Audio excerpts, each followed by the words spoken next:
TABLE table, sofa table. Sofa table नहीं बिजली, sofa table. Comfortable. Comfortable बिजली, comfortable. Comfortable.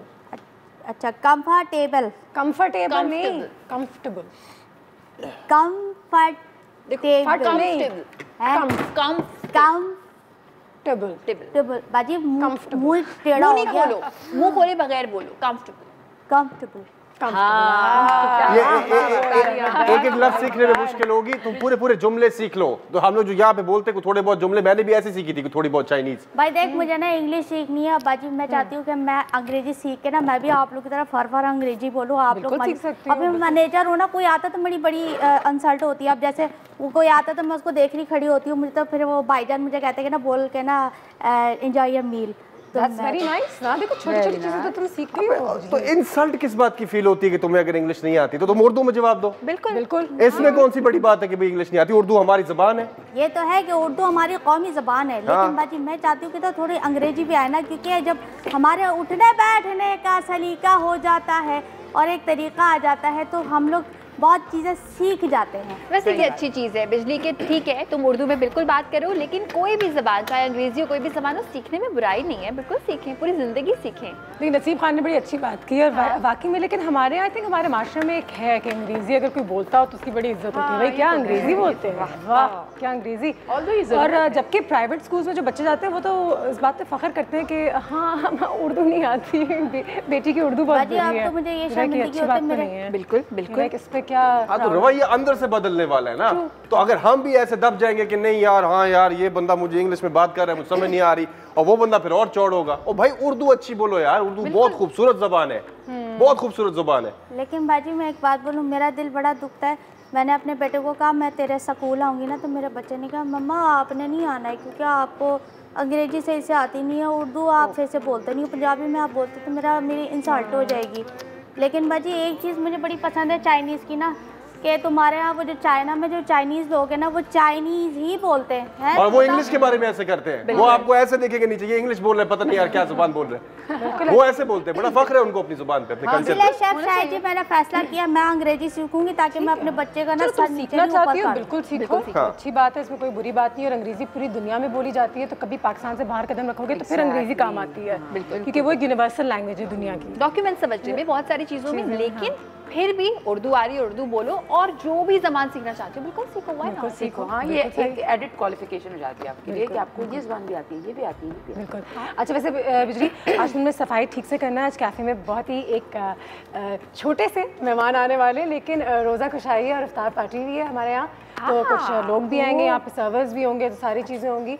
तो मेरे ख्याल से एक प्लेटर भी तैयार कर देते हैं हम अच्छी सी, और मैं देखे आज सफाई कर लो। और देखते ही देखते रोज़ मैं ये कहती हूँ आज 4 दिन हो गए, जरा पता भी नहीं चला, पता भी नहीं चला, वाकई पता नहीं चला। मेरा एक दोस्त है फेसबुक पे, वो 3 साल से ही करता है, तीसरा रोज़ा भी हो गया पता नहीं चला, चौथा हो गया पता ही नहीं चला। वेरी नाइस, पता ही नहीं चला। सारे इस तरह गुजर जाए तो क्या बात है, गुजर जाएंगे, पता ही नहीं चलेगा इंशाल्लाह। बिल्कुल। शायद क्या बना रहे हैं हम, क्योंकि वो इफ्तार पार्टी है तो I was thinking something nice may be, you know. हाँ बिल्कुल, आई वाज जस्ट थिंकिंग कि एक तो हमारे पास जो इफ्तार के रेगुलर आइटम्स हैं ना वो बड़े पॉपुलर हैं, और लोग चाहते हैं कि इफ्तारी में चाहे कुछ भी हो, लेकिन ये जो 3-4 चीज़ें ना ये ज़रूर उनको चाहिए होती हैं। तो एक पकौड़े, तरह तरह के पकौड़े, तो आज मैं सोचती कि असॉर्टेड पकौड़े बनाते हैं ताकि हमारी जो पार्टी है वो थोड़ी कामयाब हो जाए। पालक के भी हों, वो जो बड़ी वाली हरी मिर्चें आती हैं उसके भी हों, और एक ख़ास सब्ज़ी जो बड़ी अंडररेटेड सब्ज़ी है, लेकिन कैबेज है ये, जिसको लोग ज़्यादा खाना भी पसंद नहीं करते, हालांकि इसके जो हेल्थ बेनिफिट्स हैं वो बहुत ज़्यादा हैं। तो इसके मैंने पकौड़े लास्ट रमज़ान ट्राई किए थे और बहुत मज़ेदार बने थे, तो आज मैं बनाऊंगी इसके भी पकौड़े। तो 3 तरह के पकौड़े हो जाएंगे, तो आई थिंक हमारा काम बहुत आसान हो जाएगा। बिल्कुल है ना, ठीक है। पकौड़ा प्लेटर। और मुझे नहीं पता आयशा क्या बना रही है। उसके बाद मैं बनाऊंगी साथ में कॉम्बिनेशन में चाट। लेकिन शेफ आप जो पकौड़े बना रही है ना, आई रियली थिंक कि हर एक को ये ज़रूर इसलिए भी देखने चाहिए, एक तो ये कि शेफ़ चाय बना रही है, दूसरी चीज़ ये शेफ़ के पकौड़े हर घर में बनते हैं, राइट? हर घर में बनते हैं, रमज़ान के अलावा भी बनते हैं, मगर कुछ लोग होते हैं जो फेमस होते हैं अच्छे पकौड़े बनाने में। बिल्कुल, उसमें बहुत सारी टिप्स हैं, I am sure. Oh yes कि एक तो जैसे पकौड़े आपके नरम बन जाते हैं ना, तो अगर आपको हल्के से गर्म पानी से उसको बैटर बनाएंगे तो थोड़े कड़क बनेंगे। हाँ, एक ख़ास बात ये है, और दूसरी बात जो है वो ये है कि जब आप पकौड़े बनाते हैं तो तो अपनी कढ़ाई में जो तेल है उसको बहुत ज़्यादा गर्म नहीं करेंगे आप, है। उसको मीडियम पे रखेंगे ताकि पकौड़े को जितना ज़्यादा टाइम पकने में लगेगा ना उतना क्रिस्पी वो होगा। तो आपने देखा है जो हमारे स्ट्रीट वेंडर्स होते हैं जहाँ पे पकौड़े बन रहे होते हैं, लोग कहते हैं इतने ज़्यादा, बल्कि नसीब खान तो बहुत खाता भी है शायद। बिल्कुल, हम तो सड़क के किनारे जिधर मिल जाए वहाँ पे बैठ के ट्राई जरूर करते हैं। एग्जैक्टली तो वो इतनी बड़ी कढ़ाई होती है और उसकी एक तो सरफेस जो होती है बहुत बड़ी ओपन होती है ना, और फिर उसमें वो डालते हैं तो वो फौरन से डाल के नहीं निकालते, वो थोड़ी देर उसको हिलाते रहते हैं ताकि उसका मॉइस्चर अंदर से खत्म हो जाए, फिर वो निकलते हैं बहुत देर तक क्रिस्प रहते हैं। तो सेकंड थिंग इज के अगर आपने बनाने तो मीडियम हीट पे आप बनाएं। ठीक है, there you go, these are amazing tips. और एक कॉल भी आ गई, मिस फारूक, अस्सलाम वालेकुम। वालेकुम अस्सलाम, आप सब कैसी हैं? अल्लाह का शुक्र, बिल्कुल ठीक। आप बताइए क्या हाल है? अल्लाह का शुक्र है, बिल्कुल ठीक। जबरदस्त शो होता है आपका और बहुत अच्छा लग रहा है। इसमें जो पकौड़ों के हवाले से बात हो रही है, इसमें मुझे अपने बहुत सारे जवाब मिल गए। जबरदस्त। और उनसे बस मैं ये भी पूछना चाहूंगी कि जिसमें अक्सर लोग ये कहते हैं कि पकौड़े बनाए तो वो कढ़ाई में या जैसे बनाते हैं उस वक्त तो वो क्रंची खाते हैं, लेकिन जैसे अगर उसे अफ्तारी के टाइम लेकर आते हैं तो वो थोड़े से सौगी हो जाते हैं। बिल्कुल हो जाते हैं। तो इस हवाले से कि वो हम कैसे उन्हें क्रंची रख सकते हैं। और बहुत अच्छा लगता है आपसे बातें करके, आपका शो देखकर, आपकी इतनी अच्छी अच्छी बातें देख के, इतनी प्यारी सी सबकी स्माइल। मैं सबको जो है वो रमजान की बहुत ज्यादा मुबारकबाद भी दूंगी और ये भी कहूंगी कि अल्लाह ताला आप सबकी ईद भी बहुत अच्छी गुजारे और हम सबकी ईद बहुत अच्छी गुजारे। बहुत शुक्रिया, बहुत थैंक यू सो मच, इतना प्यार हमें देने का, दुआएं देने का। अच्छा सवाल है वैसे, और शेफ शाह ने बताया भी है कि गर्म पानी से अगर बनाया जाए तो थोड़े से, क्योंकि पकोड़े जितने मजे के होते हैं क्रिस्पी उतने ही बुरे होते हैं अगर वो सौगी हो जाए, फ्राइज की तरह, बिल्कुल फ्रेंच फ्राइज की तरह। लेकिन एक बात है कि अगर पकोड़े आपके समझे कि सौगी हो भी गए तो आपको पता है कि आप उसको क्या कर सकते हैं। आप एक रोटी, जो बारीक सी रोटी होती है ना, रुमाली रोटी जैसे बाजार में भी मिलती है, हम घर पे भी पतली सी बनाते हैं, उसमें वो पकोड़े रखें और उसके ऊपर कोई अच्छी सी चटनी डालें और बिल्कुल बारीक कटा हुआ प्याज टमाटर करके इसका रोल बना के आप खाएं। आप यकीन करें कि आपको बहुत मजा आएगा। मैंने पकोड़ा रोटी खाया है हमारे कोटा में। पकोड़ा रोल, हाँ, पकोड़ा रोटी बहुत मजे की होती है। और इसी तरह से शेफ पंजाब की साइड पे पकोड़ा रोटी के साथ भी खाते हैं, रोटी के साथ लगा के कोयटा में भी खाते हैं और नसीब खान के इलाके में भी बहुत खाते हैं रोटी के साथ। तो क्यों हंस रहे हो पकोड़ा रोल का सुन के? क्योंकि तो अरे आपका रे और रे जो था इधर उधर हो गया।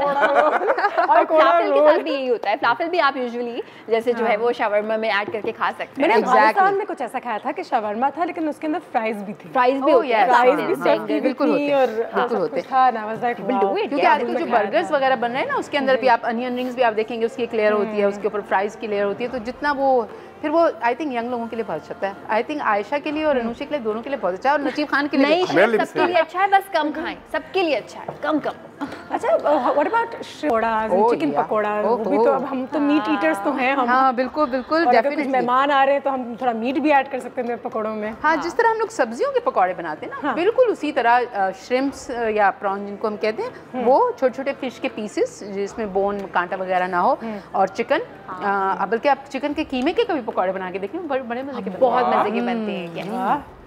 ठीक है, ट्राई करेंगे हम यहाँ पे, ये कैफे पे। और मतलब कि लेकिन चिकन और प्रॉन्स वगैरह जो है, झींगा, ये सही से पक जाता है फ्राई फौरन पक जाता है। वो तो बहुत जल्दी पकता है, बल्कि मैंने एक दो बार मैंने भी ट्राई करने की कोशिश की थी, मैंने ओवर कुक कर दिया बिकॉज़ मुझे था पता नहीं शायद। नसीब खान को भी मुझसे ज्यादा एक्सपीरियंस है किचन में, मेरा क्या होगा। बल्कि chef, I am sure chef से रिलेट भी करेंगे कि बल्कि वो ज्यादा नहीं पकना चाहिए वरना ड्राई हो जाता है। जी, बहुत ड्राई हो जाता है। तो प्रॉन की यही खास बात है कि आप उसको चंद सेकंड पकाते हैं, डिपेंड करता है उसका साइज। बिल्कुल बिल्कुल। इनफैक्ट थाईलैंड में मैंने प्रॉन खाया था ऐसा, वो तो बिल्कुल स्टीम करके, लिटरली 1 मिनट के लिए स्टीम करके पक गया, क्योंकि दे लाइक वरना ऐसा कोई फायदा नहीं है, तो रबर बन जाएगा। एग्जैक्टली। और जो मीडियम साइज के होते हैं, जैसे हम श्रिम्प कॉकटेल खाते हैं, तो उसमें आप पानी को बॉईल करते हैं और उसमें थोड़ा सा सिरका डालते हैं और उसमें डाला और निकाले, जैसे उनका रंग गुलाबी हो जाता है, निकाल लें। ठीक है जी। अच्छा, सुनने में आया है कि आज आप भी कुछ बना रही हैं। मैं भी बना रही हूँ। मैं बनाऊंगी एक चाट और उसमें हम खास तौर पे इस्तेमाल करेंगे मूंग की दाल, छिलके वाली स्पेशल मूंग चाट बनाएंगे। और अभी है ना वेरी हेल्दी। वाह वाह, रोज रोजा खराब करते हैं हम आपको। यहाँ पे बैठ के ब्रेक लेते हैं, ब्रेक के बाद वापस मिलते हैं।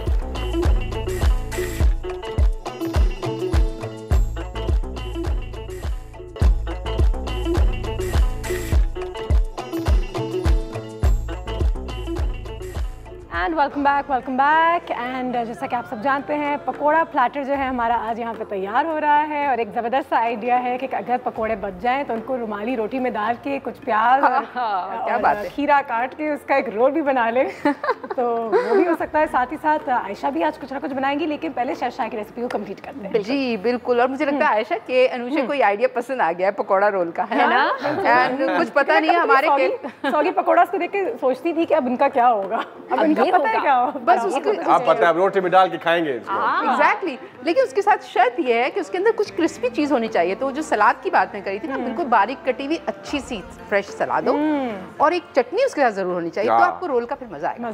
और फिर पकोड़ा रोल अगर हिट हो गया तो हमारे पास केटरिंग के बहुत सारे ऑर्डर आएंगे। वेजिटेरियन पकोड़ा रोल, पकोड़ा चीज पकोड़ा रोल, सोचो कितनी चीजें हो सकती है। Tikka pakora roll, I know, tikka pakora roll. मुझे तो सही पकोड़े का मजा आता है जब वो इस्लामाबाद का बेस्ट वाला मौसम होता है ना, वो बारिश वाला, बारिश हो रही होती है, थोड़ी सी गीली मिट्टी की खुशबू भी आ रही होती है, बाहरी पोर से बैठ के आप पकोड़ा खा रहे हो अपना चटनी आए। क्या बात है। अच्छा, रेसिपी पे फोकस कर लेते हैं। मेरा ख्याल में नसीब खान हम ख्याली पुलाव पकाना बंद कर देते हैं। ठीक है। अच्छा, यहाँ पे ऑयल गर्म हो रहा है। अच्छा, अब सबसे पहले मैंने सिर्फ बैटर बनाया है जिसमें मैंने बेसन, थोड़ी सी कुटी हुई लाल मिर्च, नमक और थोड़ा सा लहसुन अदरक का पेस्ट डाला है। ठीक है।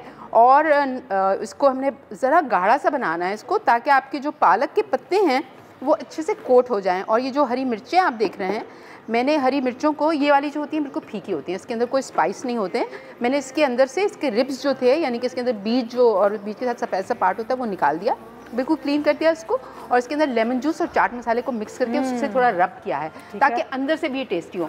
अच्छा, इसको अनुषा, आयशा, हम ज़्यादा अंदर से आई नो। अच्छा, ये इसके अंदर इतनी स्पेस है कि आप चाहें तो इसमें थोड़ी सी ना चिकन को सॉटे करके छोटे छोटे पीसेस बोनलेस के वो भर के भी इसको बना सकते हैं। जैसे आप पॉपर्स खाते हैं ना, वो मज़ेदार से, तो उस तरह बना सकते हैं। तो इसको भी मैं इसी बैटर में फ्राई करूँगी और फिर जो बैटर बच जाएगा उसमें ये जो कैबेज है मेरे पास, इसको बिल्कुल बारीक में स्लाइस करूँगी। यहाँ पे मेरे पास स्लाइसर रखा हुआ है, इससे करूँगी ताकि क्रिस्पी बने। ठीक है। और इसमें मैं थोड़ा सा हरा धनिया, हरी मिर्चें और बारीक कटा हुआ प्याज जो है वो मिक्स करूँगी और फिर इसके कैबेज के पकौड़े बनाएंगे। और आई एम श्योर कि आपको बहुत अच्छे लगेंगे। और आपको पता है कि वर्ल्ड वॉर 2 में जो कैदी थे जिनसे बहुत ज़्यादा काम कराया जाता था, मेहनत का, उनको हर रोज़ क्या मिलता था? सिर्फ बासी रोटी मिलती थी और कैबेज का सूप मिलता था। और उस पर भी वो लोग इतने हेल्दी थे कि वो लोग इतनी प्रोडक्शन किया करते थे।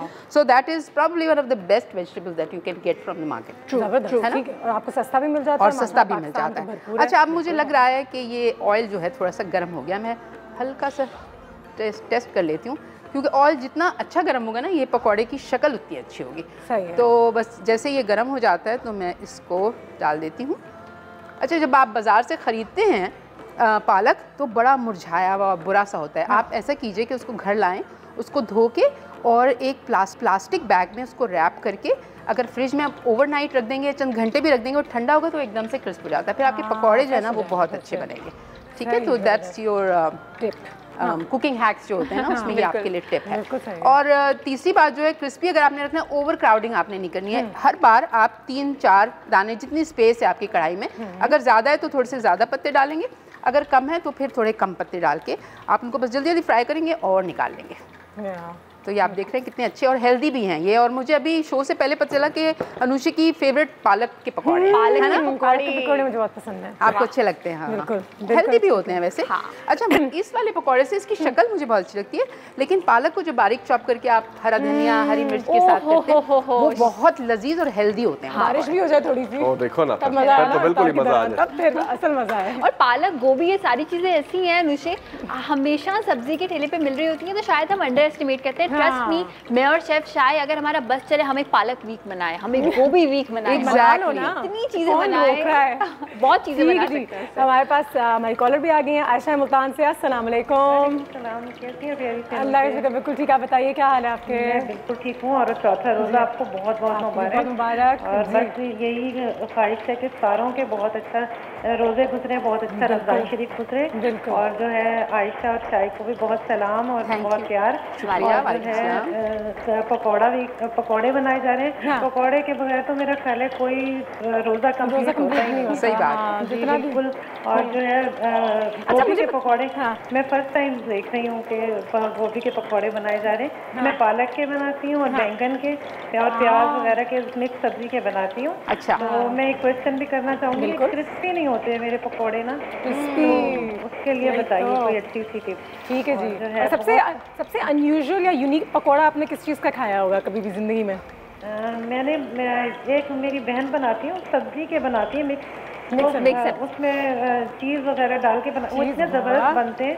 तो मैं उससे स्पेशल फरमाइश करके बनवाती हूँ। बड़ी अच्छी बहन है। ठीक है जी, बहुत शुक्रिया आयशा आपकी कॉल का। और यही सवाल क्रिस्पी कैसे है अगेन? हाँ, ये बड़ा प्रॉब्लम है। और मुझे लगता है कि जब हम लोग बताते हैं तो बहुत सारे लोग सुनते हैं लेकिन भूल जाते हैं शायद कि पकौड़े जब आप बनाएं तो ख्याल रखें कि आपका चूल्हा जो है वो मीडियम हीट पे होना चाहिए। दूसरी बात, ओवर क्राउडिंग ना करें अपने पैन के अंदर, थोड़े थोड़े करके पकाएं और उनको थोड़ी देर पकने दें ताकि उनके अंदर से मॉइस्चर जो है वो सारा निकल जाए। और बेसन जब आप घोलते हैं उसको हल्के गर्म पानी से घोलें और बेसन ना बहुत गाढ़ा होना चाहिए ना कम होना चाहिए। और तीसरी बात क्रिस्पी की जो है वो ये है, जैसे कैबेज के मैं बनाऊंगी तो इसमें मैं ज़्यादा कैबेज यूज़ करूँगी और बेसन जो है कम होगा। बस इतना होगा कि इसको बाइंड कर ले, ठीक है।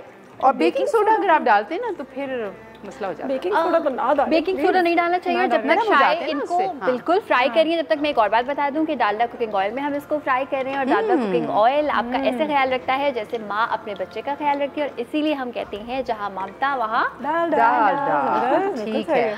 और बेकिंग सोडा की मैं आपको बात बताऊं कि वो चीज़ों को नरम करता है, खस्ता बनाता है। तो अगर आप बूढ़े लोगों के लिए, जब आपके घर में बुजुर्ग हैं उनके लिए पकौड़े आप बना रहे हैं तो डेफिनेटली बेकिंग सोडा डाल के आप बना सकते हैं ताकि नरम बने, उनको खाने में आसानी हो। बिल्कुल। लेकिन अगर आप खुद चाहते हैं क्रिस्पी तो क्रिस्पी में फिर बेकिंग सोडे की जरूरत नहीं है आपको। बिल्कुल।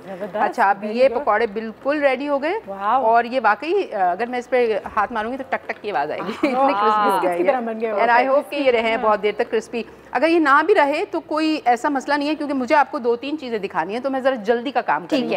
लेकिन जब आप बनाएंगे तो फिर आप इत्मीनान से काम करेंगे। सही, ठीक है जी, बिल्कुल ऐसा कर सकते हैं। ओके, ये हो गए पकौड़े, कुछ तो रेडी हो गए हैं। नसीब खान, तुम भी क्या बनाओगे आज? मैं भी तैयारी कर ली है मैंने अपनी पूरी। आज मजे के मैं ये आम लेकर आया हूँ, मैंगोज। हाँ, मैंगोज ही आ गए हैं, मीठे मीठे आ गए हैं। और हाँ, और उसका शेक बनाएंगे आज मजे का। तो मैंने कहा था, मैंने पिछली बार भी कहा था कि कुछ डिफरेंट ट्राई होना चाहिए। देखो, शरबत और पानी ये तो चलो है, चल ही रहा होता है, रोजा इसके बगैर भी नहीं होता। लेकिन साथ हर दिन कुछ कोशिश करें कि कुछ नया किस्म की चीज ऐड करें। हम भी सिखा रहे हैं यहाँ पे, मैं भी कोशिश करता हूँ कि लेकर आए ड्रिंक्स, बनाना भी सिखाता हूँ। तो बनाना शुरू करते हैं। नहीं, अभी नहीं, पहले भी वो अपना चाट बनाएगी फिर आएंगे। उसके साथ बनाएंगे, सही है, उसके साथ स्पेशल मूंग चाट भी बनेगी। मूंग चाट बनाते हैं, ब्रेक पे जाते हैं, ब्रेक के बाद वापस आते हैं और सारी कुकिंग को कंटिन्यू रखते हैं। बच्चों के पकौड़े।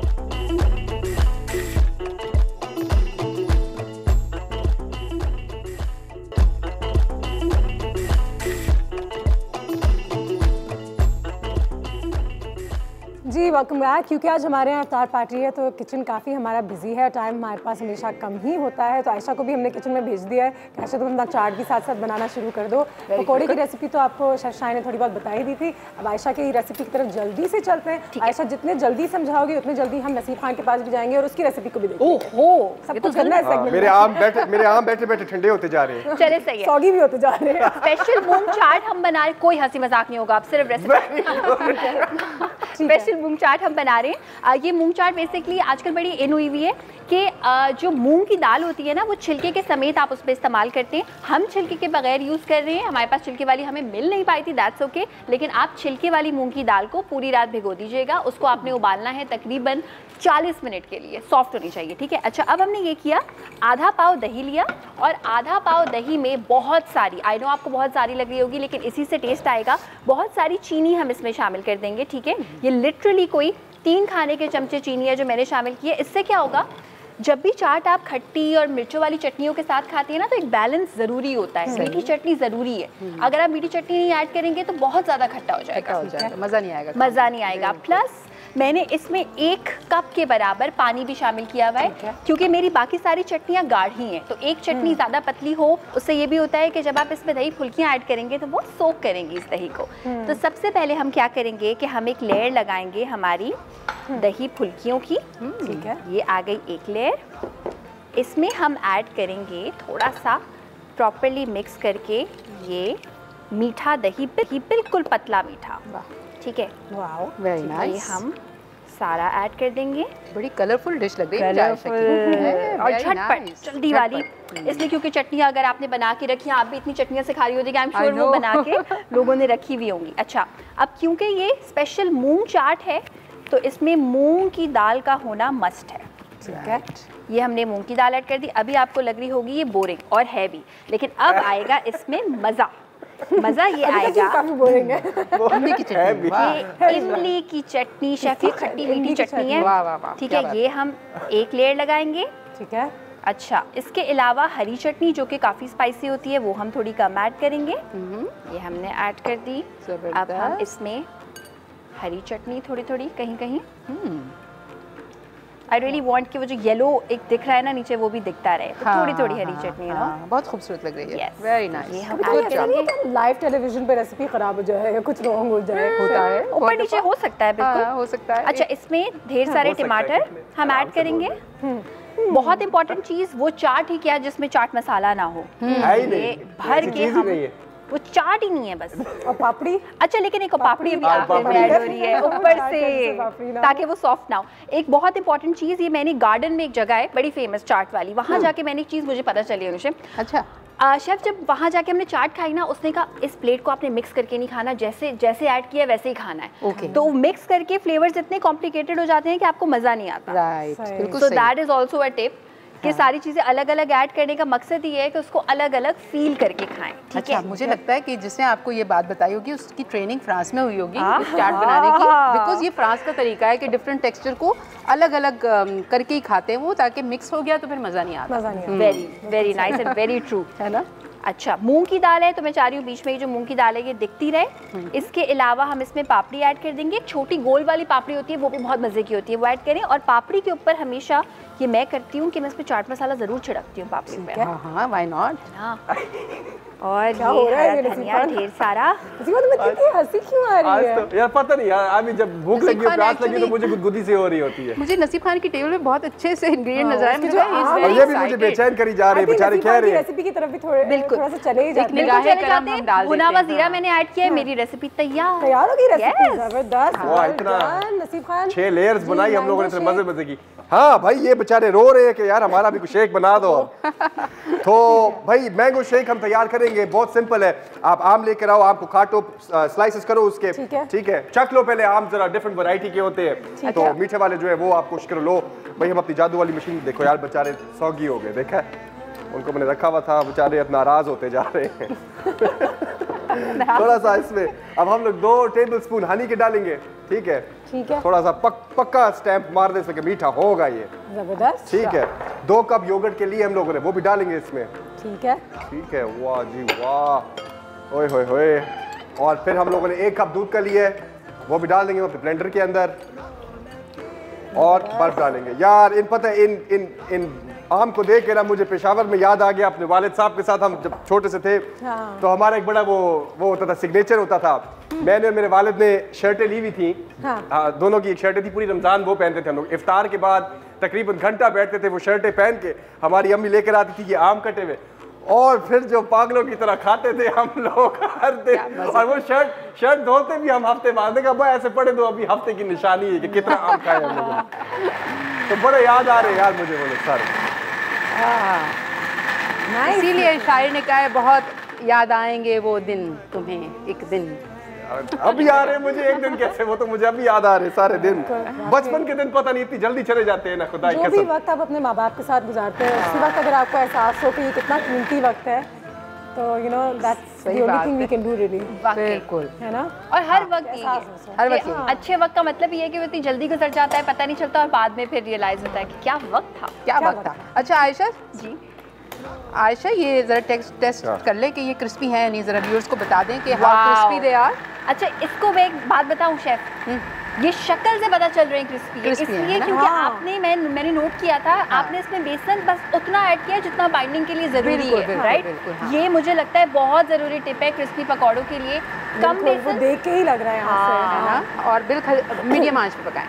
ताकि वो जो वेजिटेबल है उसका मॉइस्चर खत्म हो जाए। ठीक है। और नसीम खान आपकी रेसिपी कार्ड भी चला देंगे हम, तो एक बार फिर जल्दी से लोगों को समझा देंगे क्या किया है आपने। भाई मैंने इसमें डाला है, इसमें गया है आम डाला है, कटा हुआ आम डाला है ब्लेंडर के अंदर, 2 कप योगर्ट का डाला है, 2 टेबलस्पून शहद का डाला है और 1 कप मैंने दूध का डाला है। जबरदस्त। ठीक है। और ये हमारा तैयार हो गया बड़ा थिक क्रीमी किस्म का जो है मैंगो मिल्क शेक।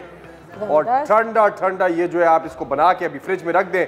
वैसे मैंने बर्फ भी डाली है इसमें, लेकिन फ्रिज से जरा ताजा ताजा निकलेगा। Things you can prepare in advance. हाँ ये तो आप I think I guess pakora आप लास्ट मिनट फिर भी फ्राई कर सकते हैं, बट अपना चाट, अपनी शरबत, ये तमाम चीज़ें की रेडी। बिल्कुल। और चाट का अनुशा ये है कि चाट जब आपने बना के रख ली ना, उसको फ्रिज में नहीं रखे, ठंडी मजा नहीं आएगा, क्लिंग फिल्म रैप लगा के बाहर रख दें। क्लिंग फिल्म रैप से क्या होता है अनुशा, कि ऊपर वाली जितनी भी चीजें वो ड्राई होने से बच जाती हैं। सही है। ओके जी, कॉल भी आ गया हमारे पास, एक और कॉल ले लेते हैं जल्दी से। अस्सलाम वालेकुम ज़ायदा साहिबा। वालेकुम अस्सलाम अनुशा, कैसी हैं? अल्लाह का शुक्र, अल्हम्दुलिल्लाह बिल्कुल ठीक। हाउ आर यू, क्या हाल है आपके?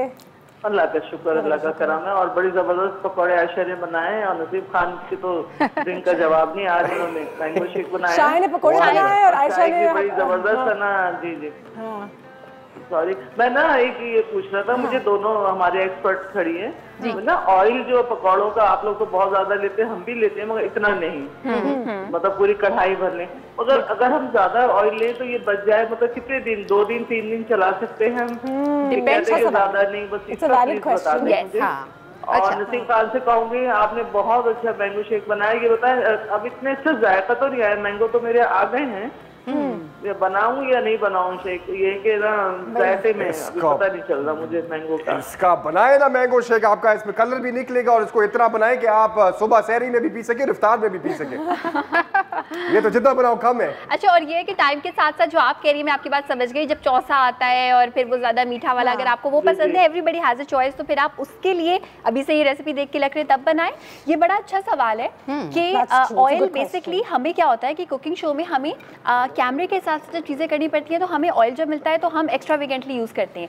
घर में क्या होता है कि अगर आपके पास कोई छोटी पतीली हो, छोटी कढ़ाई हो ना, जितनी छोटी और जितनी गहरी वो होगी, अल्टीमेटली ऑयल उतना कम आपको ऐड करना पड़ेगा क्योंकि वो एकदम से भर जाएगी। Oil is also expensive, right? तो इट इज, हां, तो संभाल के इस्तेमाल करें। एंड रमजान में क्योंकि हम रोज चीजें फ्राई कर रहे होते हैं, तो उसी तेल को क्या 1 से 2 दिन चला बिल्कुल कर सकते हैं। 2 नहीं, आप 3 दिन भी चला सकते हैं। एक तो उसको हमेशा साफ करके छान के रख लें, और जब आप रखेंगे उसको किसी ठंडी जगह पे और तारीख जगह पे, यानी ऐसा कैबिनेट उसके लिए एक स्पेशल मखसूस कर लें जहाँ पे ठंडक भी हो और जहाँ पे तारीकी भी हो, तो फिर आपका ऑयल रह जाएगा। बट हमेशा उसको छान के यूज, बिल्कुल ठीक है। और अगेन वही बात, कम से कम। ठीक है जी, ब्रेक पे जाएं। फ्लैटर तैयार हो गया है, ब्रेक पे जाते हैं। हमारे यहाँ पे सारी तैयार हो गई है, बस इसको यहाँ रख देते हैं, थोड़े से घंटे रह गए। ठीक है जी। और ऐसा थोड़ा सा आगे रख दोगी तो वहाँ पे एक अच्छा शॉट भी बन जाएगा। यहाँ पे रख दें, यहाँ पे साइड इस साइड, ठीक है, इस साइड इसको भी रखते हैं, इसको रख देते हैं, बहुत बड़ा है तो मैं और ब्रेक पे भी चलते हैं। इतनी सेटिंग हो रही है, मैं अपना शेक भी वहीं पे रख देता हूं।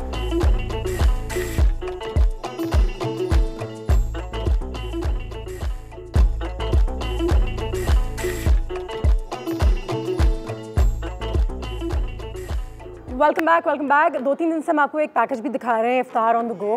हमारी टीम जो है वो रोज़ बाहर जाती है और उन लोगों के साथ इफ्तारी करती है जो लोग काम कर रहे होते हैं, अपनी फैमिली से बहुत दूर है, मेहनत कर रहे होते हैं इस गर्मी में, रोज़े रखने के बावजूद दे आर एट वर्क।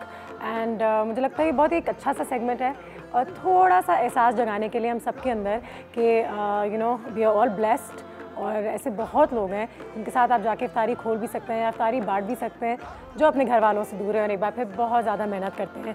इस दफ़ा हमारी टीम गई कि कुछ उन लोगों के पास जो मिलों में काम करते हैं, and it's a tough job, it's a very tough. Oil company के वर्कर्स हैं जिनके पास हमारी टीम गई, फैक्ट्री के अंदर क्या हालात होते हैं। बिल्कुल, हमने उनके साथ इफ्तारी भी शेयर की और एक छोटा सा पैकेज भी बनाया जो हम आपके साथ शेयर करना चाहते हैं। जब हम वापस आएंगे तो फिर हम है ना तस्करा करने के लिए, ठीक है, सारे के सारे। ठीक है जी।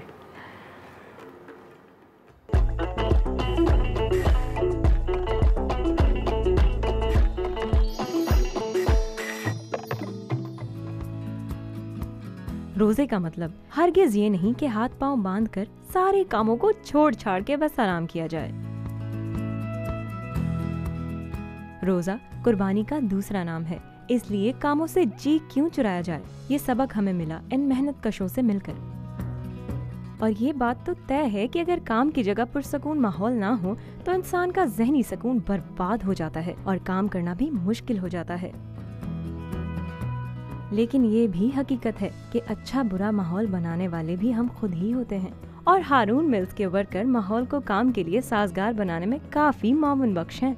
माहौल बहुत अच्छा है, अच्छा माहौल है, भाइयों जैसा माहौल होता है हमारा। लड़ाई झगड़ा भी हो जाते हैं लेकिन फिर राजीनामे के जल्दी हो जाते हैं। कोई लड़ाई फसाद नहीं है, जैसे भी हम एक दूसरे की कदर करते हैं।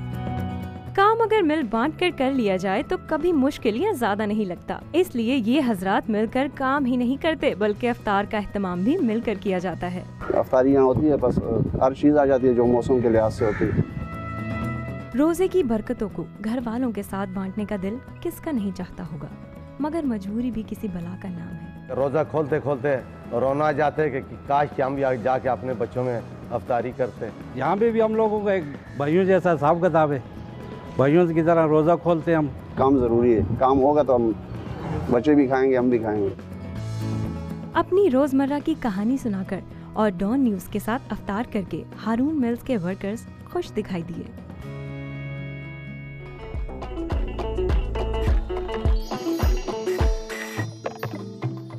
जी, तो कल शाम की इफ्तारी थी है और हमने हारून मिल्स वाले लोगों के साथ जो है वहाँ पे जो वर्कर्स काम करते हैं उनके साथ खोला था, बस छोटा सा पैकेज रोज़ आपको दिखाने के लिए कि वो लोग जो मेहनत एक बार फिर कर रहे हैं और इतनी गर्मी में जो लोग रोज़ा रख रहे हैं। एक्चुअली मैं देख रही थी ये महीना और भी बुरा होने वाला अगर हो सकता हो तो। छोटी छोटी चीज़ें जो हमने आपको कहा था कि बाहर अपने घर के कोई मटका पानी वगैरह परिंदों के लिए भी जानवरों के लिए भी जो भी सवाब का काम कर सकते हैं रमज़ान में, इट्स अ रियल टेस्ट, तो ज़रूर कीजिए ज़रूर कीजिए ज़रूर कीजिए। इतनी एम्फेसिस कर सकते हैं। पानी बहुत लोग बांट रहे होते हैं शाम में, वो भी बड़ी अच्छी बात है और ये सारी तमाम चीज़ें हो रही होती हैं।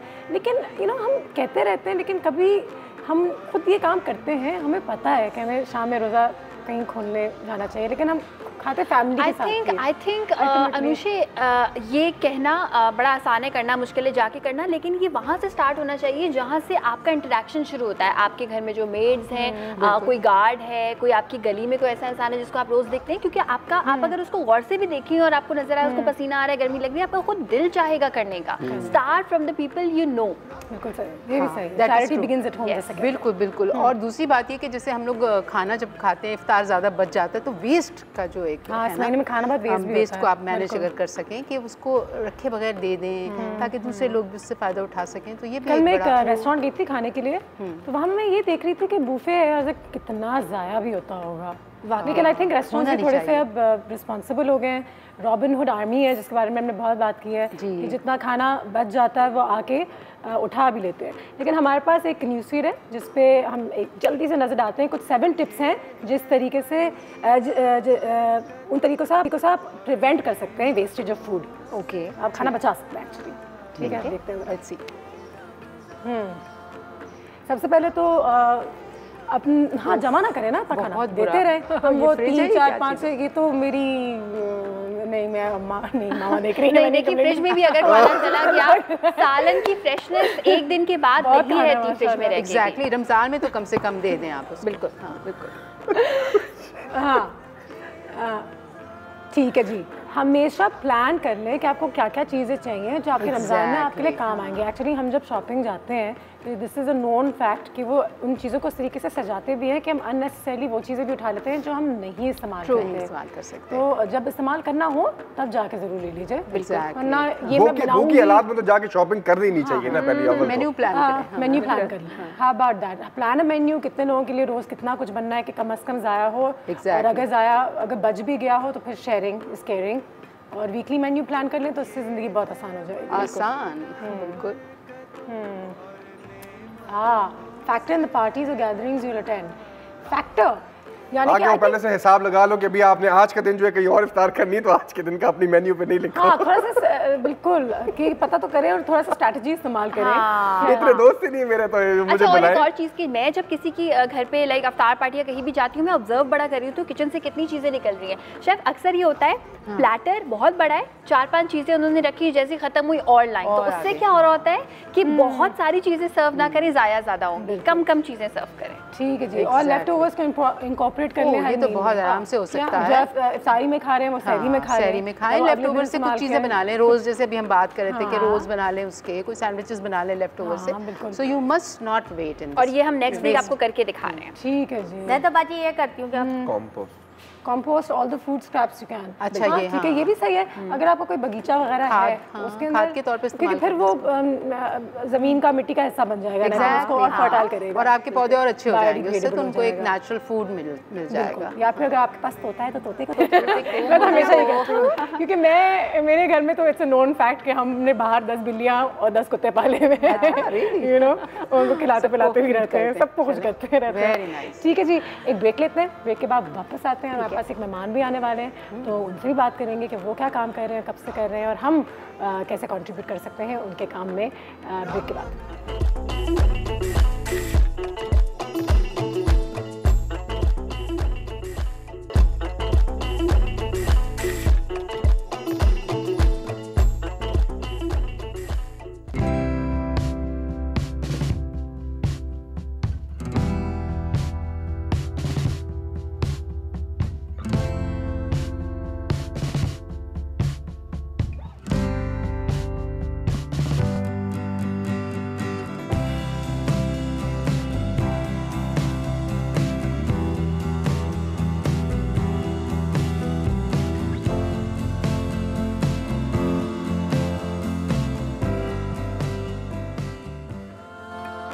And welcome back. बड़ी सी नेकी हमारा जो सेगमेंट होता है वो अब शुरू हो चुका है। TCF की हमने आपको थोड़ी सी यहाँ पे फुटेज दिखाई। एक बहुत ही ज़बरदस्त सा इदारा है, एक बहुत ही पुराना इदारा है जो बच्चों को तालीम देते आ रहा है बहुत अरसे से। मैंने भी इनके साथ बहुत काम किया है, बहुत इज़्ज़त करती हूँ मैं इस इदारे की। इस वक्त हमारे पास इसफंदियार इनायत साहब हैं जो GM हैं स्ट्रेटिजिक पार्टनरशिप के और कम्युनिटी आउटरीच के।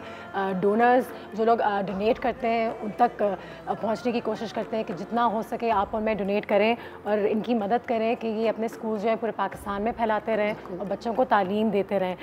बैंकिंग में होते थे, बहुत एक्सपीरियंस है इनका, लेकिन आप पाकिस्तान में हैं माशाल्लाह और हमारे साथ ही हैं और TCF के साथ काम कर रहे हैं काफ़ी अरसे से। अस्सलाम वालेकुम सर। वालेकुम अस्सलाम। कैसे हैं आप? बहुत अच्छा, अल्हम्दुलिल्लाह। सबसे पहले तो बहुत शुक्रिया आपके वक्त का और यहाँ आने का।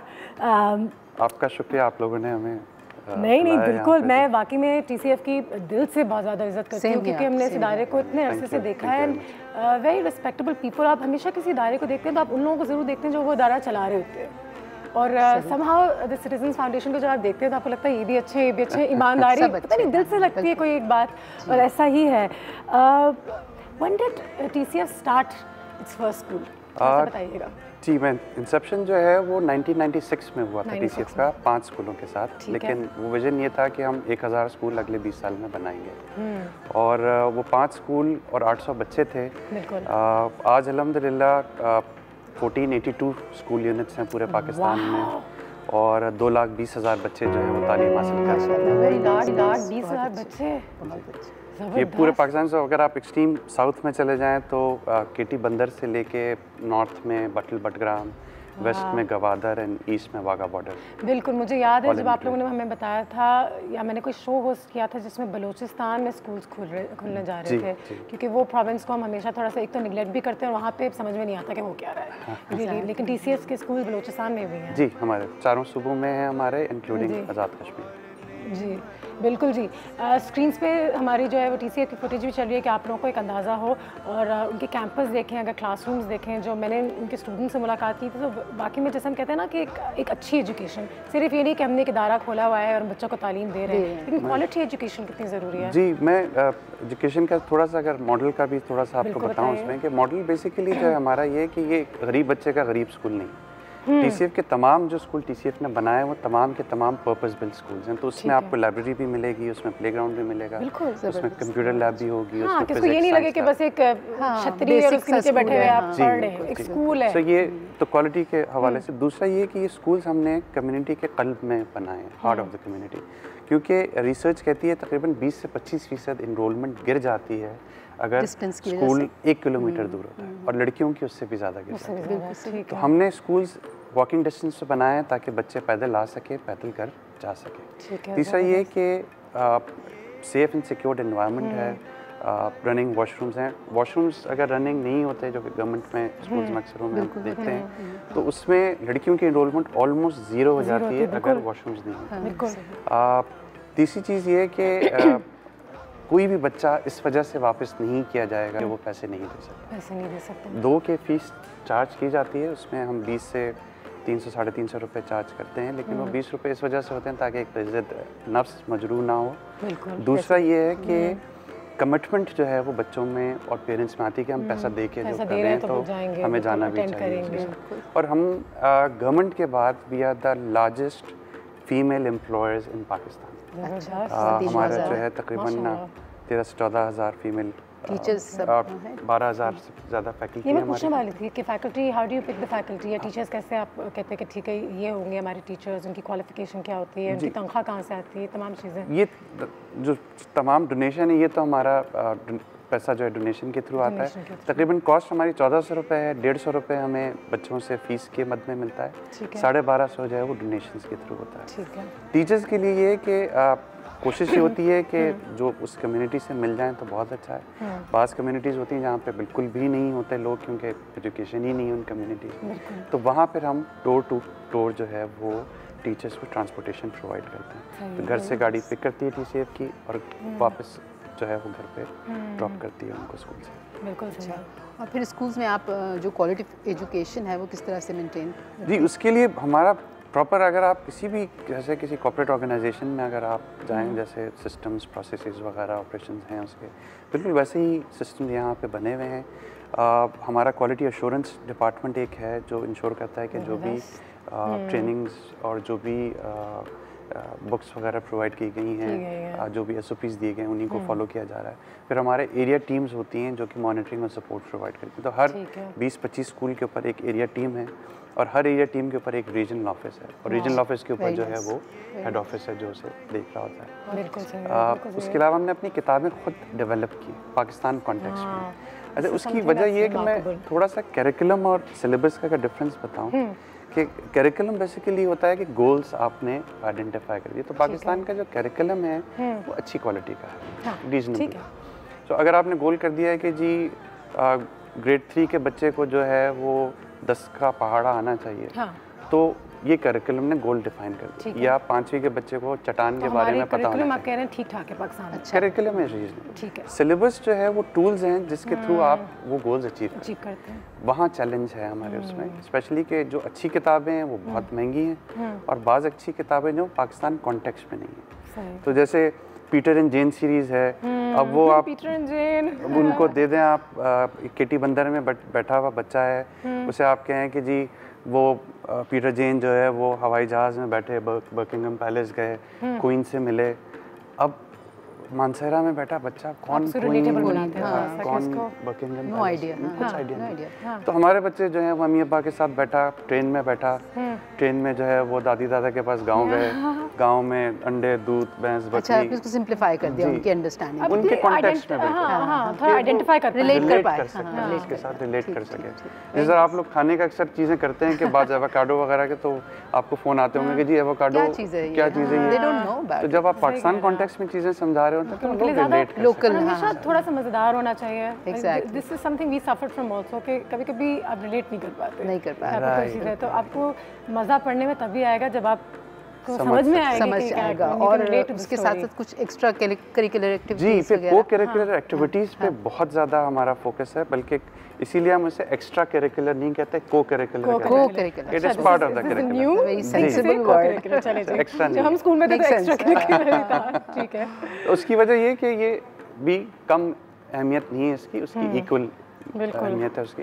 तो उसमें हम लोग जो है वो बच्चों के समर कैंप भी होता है हमारा, और उसके अलावा जो है वो तरबियत पे बहुत ज़्यादा फोकस किया जाता है, क्योंकि हम समझते हैं कि तालीम अकेले काफ़ी नहीं है, तरबियत जो है वो बड़ों की। मैं तो कहती हूँ कि हर स्कूल में एक क्लास माँ बाप के साथ भी होना चाहिए, हफ्ते में एक दिन 2 घंटे का एक क्लास जहाँ पे माँ बाप भी कुछ सीखें, क्योंकि इसमें भी हम लोग बहुत एक तो पेरेंट टीचर मीटिंग्स बहुत रेगुलर होती हैं हमारी। दूसरा हम लोगों ने एक आगाही प्रोग्राम जो है लॉन्च किया जिसमें 70,000 ख़वातीन ग्रेजुएट्स, क्योंकि हमारे जो ज़्यादातर बच्चे हैं वो फर्स्ट जनरेशन लिटरेट हैं, तो उनके पेरेंट्स लिटरेट नहीं हैं। तो उसकी वजह से जो है वो बहुत प्रॉब्लम होती थी कि पेरेंट्स घर पे मदद नहीं कर पाते थे। मैं एक अगर ज़्यादा दिन में किताब पढ़ा था ओवर द टॉप, तो उसमें जो ऑथर था वो बता रहा था कि न्यूयॉर्क में वो कैब में बैठा, जो टैक्सी ड्राइवर था उसने पूछा कि कहाँ से, तो उसने बताया मेरा ताल्लुक नाइजीरिया से। उसने कहा क्या कर रहे हो यहाँ पे? उसने कहा मैं on the verge of completing my PhD and with a big smile he said कि my wife has already completed her masters. He asked him about his parents, तो with a very sad face he said कि जी वो दोनों पढ़े लिखे नहीं। And I found out when I was 5 years old। कहता मुझे पहली दफ़ा KG में होमवर्क मिला, मैं बड़ी खुशी से मैं गया, मैंने माँ बाप के साथ कि जी मेरी मदद करें। और कहता है कि दोनों ने कहा कि बेटे ना हम पढ़ सकते हैं ना हम लिख सकते हैं। कहता है जो शर्मिंदगी उस वक्त उनके चेहरे पे थी, कहता है as a 5-year-old that time I decided कि कहता है I would not let this happen to my children. बिल्कुल सही। एंड मुझे ये लगता है कि TCF में ये कहानी हर तीसरे दिन दोहराई जाती है, लेकिन खुशी इस बात की है कि इंशाल्लाह आगे आने वाली जनरेशन के साथ वही बात जो हम कल कर रहे थे तालीम के हवाले से कि पाकिस्तान में मुझे भी ज़्यादा तकलीफ़ इसलिए होती है क्योंकि मेरा भी ये तो न्यूयॉर्क की बात हो रही थी, मेरा जब श्रीलंका और हिंदुस्तान जाना हुआ था तो वहाँ पे मैं इंडिया में थी एक्चुअली, और वहाँ पे मैं एक रिक्शे वाले के साथ कहीं हम जा रहे थे, ट्रैफिक बहुत था, रिक्शे में थे, तो बातचीत शुरू हो गई, मैं पाकिस्तान से हूँ, मैं हिंदुस्तान से हूँ, और उसको बहुत अच्छा भी लगा कि हम पाकिस्तान से आए हुए हैं। और यहाँ वहाँ तो उसकी दोनों बेटियों ने PhD किया हुआ था, और उससे ज़्यादा खुशी की बात उसके लिए कुछ और हो ही नहीं सकती थी। And he was like they have completed the PhD and I was so impressed. And I was like wow, he said मैंने पूरी ज़िंदगी रिक्शा चलाया कि मेरी बेटियाँ पढ़ सकें। तो मुझे फिर वो एहसास हुआ, मैंने कहा यार ये पाकिस्तान में मुझे ये कहानी कभी क्यों नहीं सुनने को मिलती, मेरे मुल्क में मुझे ये कहानी क्यों नहीं सुनने को मिलती। सुना सकता हूँ आप बिल्कुल ऐसी कहानी सुना सकते हैं। हमारा जफ़र एक लड़का हमारा जो है ट्रक ड्राइवर का बेटा, फाटा से ताल्लुक़ उसका, TCF से उसने मैट्रिकुलेशन किया। उसको पहले तो यूनाइटेड वर्ल्ड कॉलेजेस से स्कॉलरशिप मिली, वो बोस्निया गया।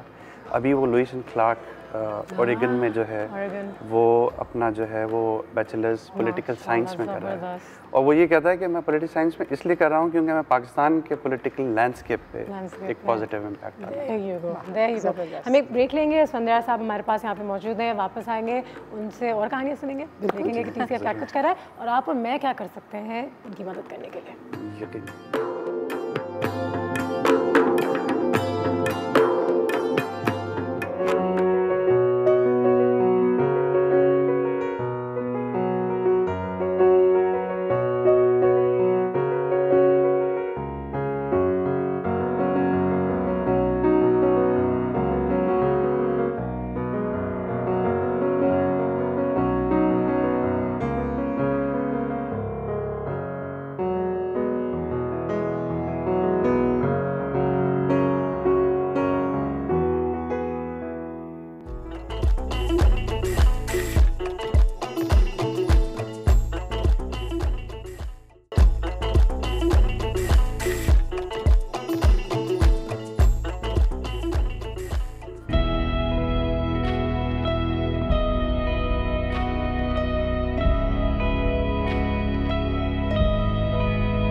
Welcome back. जैसे कि आप सब जानते हैं आज TCF के साथ हमारे पास स्फंदयार इनायत साहब यहाँ पे मौजूद हैं जिससे बातें चल रही हैं और बड़ी स्नीकी हमारा सेगमेंट है।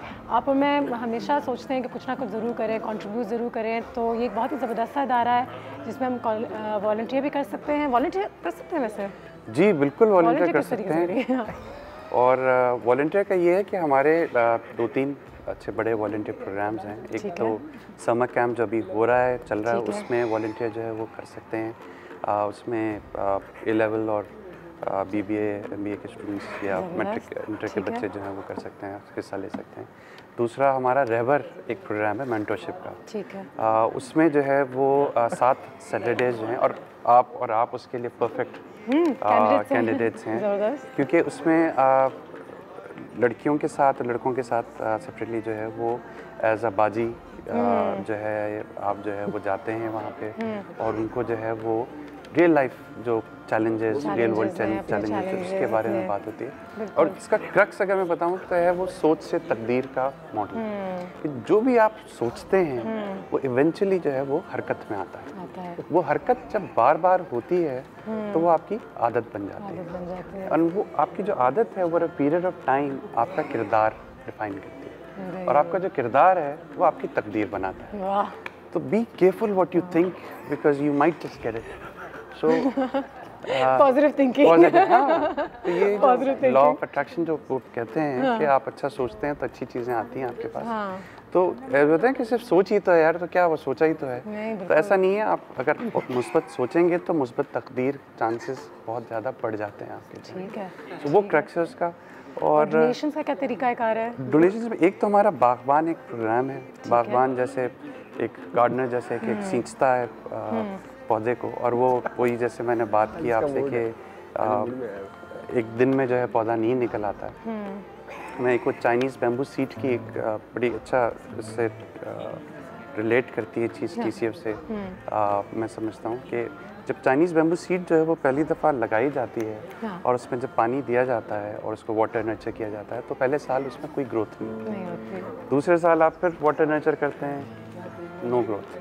Third year same thing, nothing happens. Fourth year same thing, nothing happens. Wow. But in the 5th year when you water and nurture and fertilize, it grows 80 feet in 6 weeks. So now the question is whether it grew 80 feet in 6 weeks or 5 years. And the answer is it grew in 5 years. The answer is that nature has all the answers. So बच्चों का भी इसी तरह के जो हम करते हैं कि यार KG से तीसरी में आया तो कुछ अभी तक किसी तरह के कोई मुझे काम का नहीं है, तीसरी से 5 में है तो भी किसी काम का नहीं। लेकिन आज जब यहाँ स्टूडियो में जितने भी लोग बैठे हुए हैं, आज जितने मेहमान आपके आ रहे हैं, कम से कम 14, 16, 18 साल की तालीम लेके वो यहाँ, तो patience, faith, perseverance, it is extremely important अगर आप चाहते हैं एक प्रॉस्पेरस नेशन। बिल्कुल बिल्कुल। और थोड़ा सा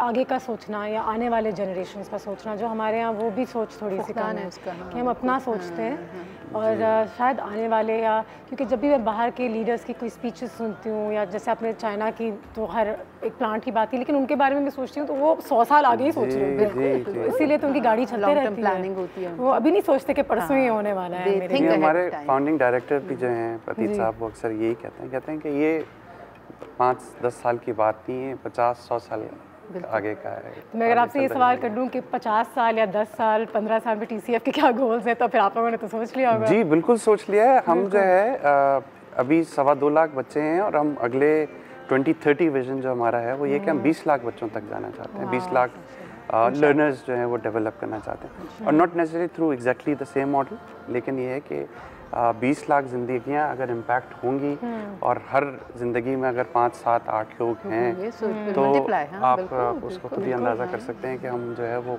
करोड़ की ज़िंदगियाँ इम्पैक्ट करने की बात करें। जैसे हमने कहा कि 1480 से ज़्यादा स्कूल्स हैं जी बिल्कुल पूरे पाकिस्तान में, और माशाल्लाह बढ़ते ही जा रहा है ये नंबर।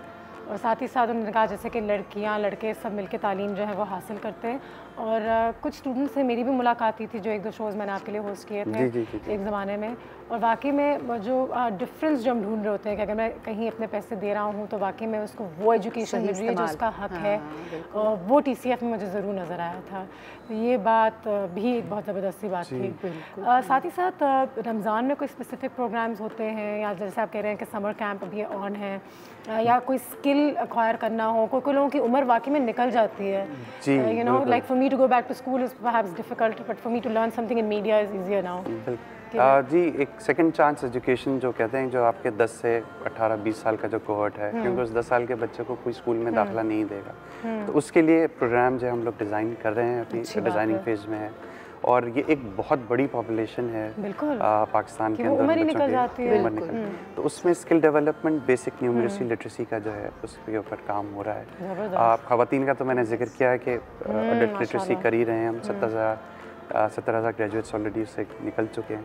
ये एक अलग से प्रोग्राम बन रहा है, तो इंशाल्लाह अगली दफ़ा जब आपके प्रोग्राम में आएंगे तो मैं आपको बताऊंगा कि जी उस पर क्या डेवलप। मुझे जल्दी से बता दें हाउ टू डोनेट, या फिर आपको हम कहाँ ढूंढ सकते हैं? TCF के कोई ऑफिसेज हैं या ऑनलाइन कहीं आपसे कांटेक्ट किया जा सकता है? एक तो हमारी वेबसाइट पे जा सकते हैं www.tcf.org.pk, और हमारी हेल्पलाइंस पे कॉल किया जा सकता है 111-823-823, और उस पर कॉल करके आपने चेक या कैश अगर कलेक्ट भी कराना है तो वो आप हमें दे सकते हैं, हम जो है वो आपके डोर स्टेप्स पे जो है वो एनीवेयर इन पाकिस्तान। सर हमारी तरफ से बहुत दुआएं हैं, बहुत सारा प्यार है for everybody at the foundation, and इंशाल्लाह we just hope to see it grow more and more. बहुत शुक्रिया आपका होता है, थैंक यू सो मच। हम लेंगे एक छोटी सी ब्रेक के बाद वापस आते हैं। तो ये नसीब खान, आयशा सब कहाँ गायब हैं? बिजली आ जाएंगे, आप एक आवाज़ देंगे आ जाएंगे।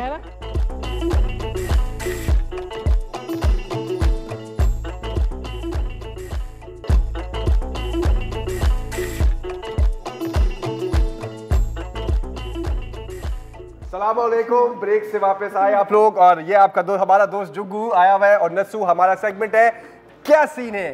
तो इसमें हम इम्प्रोवाइज करेंगे, कोई स्क्रिप्ट नहीं है, सिचुएशन जैसे कि आपको पता है रमज़ान चल रहा है, रमज़ान में एक्सपेक्टेशन क्या होती है और रियलिटी क्या होती है। खाना ज़ाया होता है, इफ्तार पार्टीज होती है, अम्मियों पे क्या गुजरती है। हम छोटा सा इम्प्रोवाइज करेंगे। हर बार जब जुगाड़ू ताली मारेगा सीन चेंज हो जाएगा, सीन चेंज होगा, किरदार चेंज होगा। तो पहला सीन करते हैं। सीन अरे मेरे दोस्त कैसे हो तुम यार? बिल्कुल ठीक जी, रमजान मुबारक। मुबारक। आपने हमें याद किया अपनी आज इफ्तार पार्टी पे, बड़ी यार कोई ऐसी बात नहीं है। सर ये देखो भाई कैसा इंतजाम किया मैंने खाने पीने का। जी माशाल्लाह। ये देखो यहाँ पे तुम मेरे घर पहली बार आए हो, तुम मेरे घर? मैं पहली बार आ रहा हूँ। घर देखो मेरा यार, घर ये देखो, ये फानूस देख रहे हो तुम? अरे माशाल्लाह जी, ये मैंने पेरिस से मंगवाया है। पेरिस से? पेरिस। ओए हटाओ वहाँ से लैंप को, बैठे यहाँ बैठे। माशाल्लाह खाने की कोई कमी नहीं है, दस्तरखान सजवा दिए मैंने, हिरन का गोश्त, आपको जो गोश्त खाना है, जो मैंने बड़ी बड़ी डिशेस तैयार, ये देखें, ये लाइन से खड़े हुए हैं सब लोग। अरे माशाल्लाह, लाइन से सारे लोग, जो आपको चाहिए हो अफ्तार में, अफ्तार के बाद भी इंतजाम है। किसी चीज की कमी नहीं छोड़ी आपके भाई ने। मुझे तो लग रहा है कि जगह बहुत है। मैंने अपने 3 दोस्तों से भी गुजारिश कर ली थी कि वो भी आ जाइए। कोई अरे अरे 200 लोग आ रहे हैं ऑलरेडी यार, माशाल्लाह बहुत बड़ा इंतजाम किया मैंने। खाना अब तो इतना है कि कोई 2-2.5 हजार बंदा खा लेगा। बिल्कुल टेंशन नहीं खाने वाने की, आप बुला लो जिसको बुलाना है। चले जी भाई, तो बहुत अच्छा हो जाएगा जी। तो क्या हुआ? पहले गेस्ट को बुला लेते हैं जी। बुला लेते जी। अरे ये लतीफ भाई हमारे ये CEO हैं कंपनी के। अरे CEO आए मिले, बैठे सर, आ जाए। आमिर भाई जी। किसी चीज की कमी नहीं होनी चाहिए, इनको लेके जाए, इनको सही से बिठाए, खाना वाना जो भी है, जाते हुए सोने की चेन भी दीजिएगा इनको। बैठा सर बैठे। वो आ गए जी। अरे ये कौन? अस्सलाम वालेकुम। संगे ये भी मेरे मेहमान हैं जी। मेहमान है क्या करते हैं? प्लम्बर है जी। क्या ये? प्लम्बर है जी, प्लम्बर। आओ बाहर निकल दफा। आमिर भाई मेरे दोस्त हैं वो। अरे दोस्त है, मैंने यहाँ पे मेहमान जमा किए हुए यार, ये प्रेसिडेंट बैठे हुए हैं, कितने बड़े। बाहर जाए ना, आपको बोला ना मैंने। आमिर भाई मेरे साथ आए हुए हैं, ऐसे तो ना करें। आपके साथ मैंने बिठा दिया ना जो लोग आपके साथ, क्यों टेंशन ले रहे हैं? अरे ये साथ नहीं, चलो बाहर। अरे यार हमारे लोगों के लिए यार, अपने जैसे लेवल के लोगों के लिए है, खाना वाना सब। इनको बाहर दे, इनको कुछ दे दो यार, बाहर बिठाओ, दे दो। हाँ कोई टेंशन नहीं। खाना कितना इफ्तार का वक्त शुरू हो गया है तो करें। बैठे आप लोग बैठे। चलो नहीं सीन। हाँ। अब आप बनोगे अम्मी और मैं बनता हूँ बच्चा। अम्मी दुपट्टा नहीं है। चंदा है तू, मेरा सूरज है तू, मामा ओ मेरी आँख। मामा। हाँ बेटा। वो मेरे जो दोस्त है ना, वो आ रहे हैं आज, तो मेरे घर पे इफ्तार पार्टी है, तो मैंने वो कहा था कि आ जाएं। तकरीबन 5 आ रहे हैं दोस्त, ठीक है? शाम को 4 बजे तुम मुझे ये बात बता रहे हो बेटा? कोई क्या, मुझे पहले बतानी चाहिए ना। आप कोई बात में इफ्तारी कुछ भी बना दीजिएगा बस। वो अहमद है ना, वो बाय द वे वो चिकन नहीं खाता। आपका कोई ना कोई मेन्यू होगा, एक बच्चे का, एक दोस्त का सेपरेट मेन्यू होगा। मैं बस वेजिटेरियन कर ले, और 2-3 जो वो मीट नहीं खाते उनके लिए भी कुछ बना देना बस अम्मी, बस प्लीज, थैंक यू। एक काम करो, मुझे ये कुछ सामान ला दो बाजार से, इधर आओ। बाबा अभी मैं बहुत थका हुआ स्कूल से आया हूँ। क्या मतलब है, सामान भी बाहर से मैं लाऊं, आपके दोस्तों के लिए खाना भी मैं बनाऊं, मैं बना बना के थक जाती हूँ। पहले ही आप लोगों के लिए आप इतना मुझे एंड टाइम पे बताते हैं, बेटा बहुत बुरी बात है ये। अच्छा, अब आपको मेरे साथ हेल्प करानी पड़ेगी इसके अंदर। क्या करना है? बेसन आप बनाए। थक जाती हूँ मैं यार पका पका के, आप लोगों की रिक्वायरमेंट्स पूरी नहीं होती हैं, आपके पापा की अलग, फिर उनके दोस्त भी आ जा रहे हैं, हद होती है। मामा बना देना, मैं बहुत थका हुआ, प्लीज। मैं बना तो रही हूँ, और किस तरीके से बनाऊँ, और मैं कढ़ाई पे चढ़ जाऊँ। वो आ गए बाय द वे, मैं उनको जाके बिठा कुछ बना देना। तो बड़ी हद होती है। लाए रखें, आ जाए। अस्सलाम वालेकुम आंटी। वालेकुम सलाम बेटा, घर पे नहीं इफ्तारी होती? आंटी वो मुझे इसने लतीफ़ ने बोला था कि आज हमारे घर। हाँ, लतीफ़ ने मुझे भी अभी बोला है, आपको भी लतीफ़ ने अभी बोला है। ये लतीफ़ एंड टाइम पे बोलता है ना, और आपका भी हो जाता है, मेरा भी माशाल्लाह हो जाता है। कोई मतलब लतीफ़ के काम ही ऐसी हैं। आपको कोई मदद चाहिए? मैं मदद कर देता हूँ आपकी। बेटा आप मदद करेंगे, चेहरा देखें ना आप अपना, है आप क्या मेरी मदद, आलू काट देंगे आप मुझे? आए हैं, बैठे आप, मैं कर रही हूँ। जब इतना मैं 18 लोगों के लिए पका सकती हूँ तो आप 2 के लिए पका लूंगी, दूसरा वाला नहीं आया वो है। आप बेटा आज तेरे लिए मैंने सेरेलैक बनाया, आजा, आया मेरा बच्चा, बैठ। अम्मा नहीं है घर पे आपकी? सीन तो हम लोगों ने जो थोड़ा बहुत दिखाया वो ये है कि रमजान में बेचारी हमारी अम्मियों पे भी बुरी गुजरती है, उनके दोस्त। मैं माजरत चाहूंगा इस तरह की अम्मी पे। इफ्तार पार्टी अगर होती है तो अव्वल तो देखिए जी, आप लोग पार्टीज वगैरह करते हैं घर पे, बड़ी अच्छी बात है, लोगों को आना चाहिए, अपने दोस्तों को बुलाएं, मेहमानों को बुलाएं। गरीब है यार। लेकिन जो खाना आपका बच जाता है, जो खाना आप ज्यादा पका लेते हैं, क्योंकि सारा तो खत्म नहीं हो पाता ना, तो उसको जो है या तो बांट दें या दोबारा खा ले, ज़ाया मत कीजिए। आज वो अनूशा ने भी चलाया था, हमारा एक लिंक भी था खाना ज़ाया नहीं करने के ऊपर, तो कोशिश कीजिए मिले जुले महफिल बढ़े लेकिन खाना ना ज़ाया हो। और बच्चों के ऊपर, बच्चों को हम बोलेंगे कि भाई अपनी अम्मियों पे थोड़ा सा देखो, थोड़ा रहम, कोई रहम करो, बहुत गर्मी है। 2 घंटे रहते हैं, दही लाके मुझे देता नहीं है, ये 2 घंटे पहले मुझे कह रहे थे 18 दोस्त आ रहे हैं, मैं कितना पूरा करूंगी? तो थोड़ा सा ख्याल किया करो और अम्मियों का साथ दिया करो, किचन में कुछ नहीं होता। आप बेशक लड़का हो लड़की हो, किचन में साथ दे दिया करो, बेचारी हमारी अम्मी बड़ा काम कर रही होती है। मैं बिजी हूँ अभी। हाँ मेरी अम्मी, चलना। तो ये बड़ा छोटा सा सीन था, इम्प्रोवाइज स्क्रिप्ट होती है ये। क्या सीन है, हम लाते रहेंगे ऐसे ऐसे सेगमेंट्स और मजे मजे के टॉपिक्स। कोई और अगर आपको कोई आइडियाज आते तो वो आप हमें बताएं, मुझे जुगाड़ू को हम ला के दिखाएंगे। एक ब्रेक लेते हैं और वापस आते हैं ब्रेक के बाद।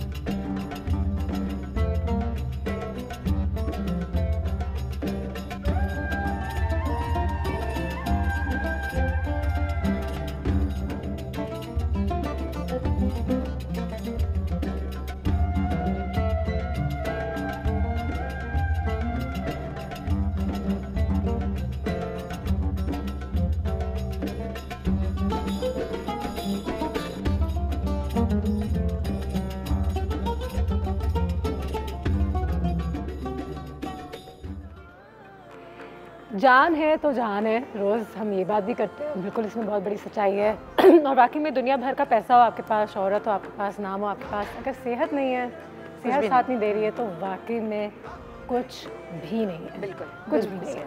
और बड़े बड़े लोगों की बायोग्राफीज़ पढ़ी हैं जहाँ पे उन्होंने दुनिया में इतने बड़े बड़े काम किए हैं, लेकिन एक दफ़ा अगर उनका सेहत उनका साथ नहीं देती, दे लाइक कोलैप्स हो जाता है, कुछ नहीं कर सकते वाकई। अच्छा, जान है तो जहान है जो हमारा ये सेगमेंट है, इसमें हम फिटनेस की भी बात करते हैं, न्यूट्रिशन की भी।